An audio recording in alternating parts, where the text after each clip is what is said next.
So yes, I would like to echo this newfound respect for the 10th Amendment. It is truly notable. And the respect for Justice Alito. Yeah. Boy, this is great to hear this.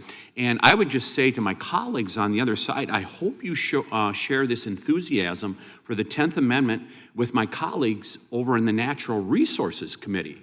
It would really be great if that 10th Amendment was emphasized with natural resources in the same way that we're hearing that in the Judiciary Committee. Will the gentleman yield? No, I will not. I've got plenty to say here.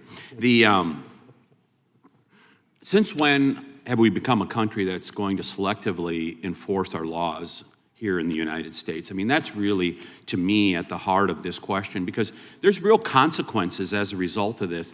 I'd list an example in my home state of Wisconsin. In Prairie du Chien, it was about a year and a half, 2 years ago, a woman was beat to a pulp by a Tren de Aragua gang member. Well, guess where this Tren de Aragua gang member domiciled? He domiciled in Dane County, Wisconsin, a sanctuary county. And that's the threat to people who are in these sanctuary communities, is that someone that wants to commit crime, as this gang member did, he had multiple charges filed against him over the years. They know they can hide out in these sanctuary communities. It threatens the safety of these people.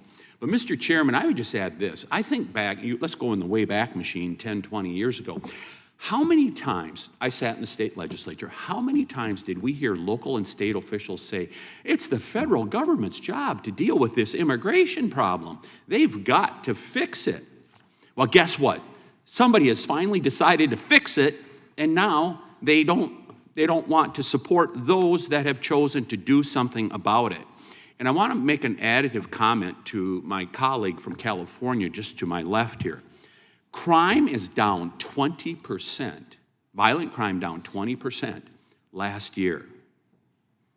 And to tell the American people that illegal immigrants commit less crime than Americans flies in the face of that data that we are seeing. What's one of the main things that happened here in 2025 in terms of federal policy? People were removed from this country, especially if you remember what Mr. Holman said. The first people we are going to remove are those who are here illegally but committed violent crimes in their home country or here in the United States of America. Those are the first people that we are going to remove. There is a reason crime is down, and in part, it is because illegal immigrants who have committed violent crime are being removed from our country. I'll yield back. Will the gentleman yield? I'll yield back to the chairman here for the balance of my. Let's, if you're okay, let's let. I'm happy to yield to Mr. I'll jump in here in a minute.